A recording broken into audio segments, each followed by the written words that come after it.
بسم اللہ الرحمن الرحیم۔ السلام علیکم۔ ہزاروں سال پہلے کی بات ہے۔ اللہ تعالیٰ کے نبی حضرت نوح علیہ السلام کا زمانہ تھا۔ آپ علیہ السلام اپنی قوم کو دین کی تبلیغ کرنے اور ان کو سیدھی راہ پر لانے کی کوشش میں مصروف تھے۔ 950 سال تک آپ علیہ السلام دین کی تبلیغ کر رہے تھے، لیکن 80 افراد کے علاوہ کوئی بھی ایمان نہ لایا۔ جب آپ علیہ السلام اپنی قوم کے ایمان نہ لانے سے نا امید ہو گئے تو اللہ تعالیٰ نے آپ علیہ السلام کی قوم پر آنے والے طوفان کی خبر دے دی۔ آپ علیہ السلام کو ایک کشتی تیار کرنے کا حکم دیا۔ بھی طوفان آنے میں 200 سال باقی تھے اور آپ علیہ السلام کو کشتی بنانے کے لیے لکڑی کی ضرورت تھی، لہٰذا آپ علیہ السلام نے لکڑی حاصل کرنے کے غرض سے ساگوان نامی کچھ درخت لگائے جن کی لکڑی بہت مضبوط ہوتی ہے۔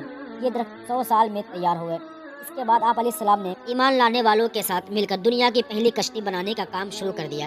اس دوران آپ علیہ السلام کے قوم کے برے لوگ آپ علیہ السلام کو طرح طرح سے ستایا کرتے تھے اور دل دکھانے والی باتیں کہا کرتے تھے، لیکن آپ علیہ السلام صبر سے کام لے رہے تھے اور ان لوگوں کی باتوں پر توجہ نہ دے رہے تھے، کشتی بنانے میں مصروف ہوتے۔ کیا آپ کو معلوم ہے کہ دنیا کی یہ پہلی کشتی کتنے عرصے میں تیار ہوئی ہے؟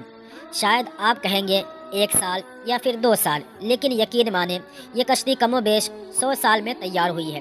آپ سوچ رہے ہوں گے کہ آخر اتنا عرصہ ایک کشتی بنانے میں کیوں لگا؟ اس کا جواب آپ کو گا جب ہم آپ کو اس کشتی کی خوبیاں بتائیں گے۔ چنانچہ دنیا کی پہلی کشتی کی چند خوبیاں بیان کی جاتی ہیں۔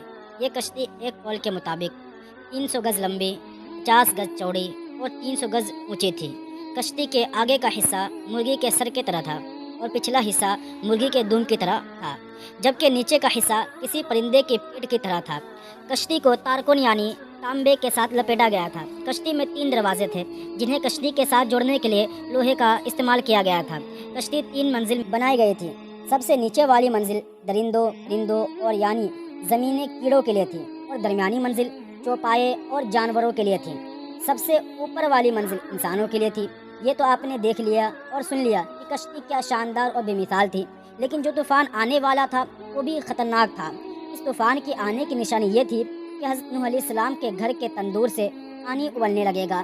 چنانچہ ایک دن حضرت نوح علیہ السلام نے تندور کو ابلتے ہوئے دیکھا تو پرندوں اور جانوروں اور مومنوں کو کشتی میں سوار ہونے کا حکم فرمایا اور سب کشتی میں سوار ہو گئے۔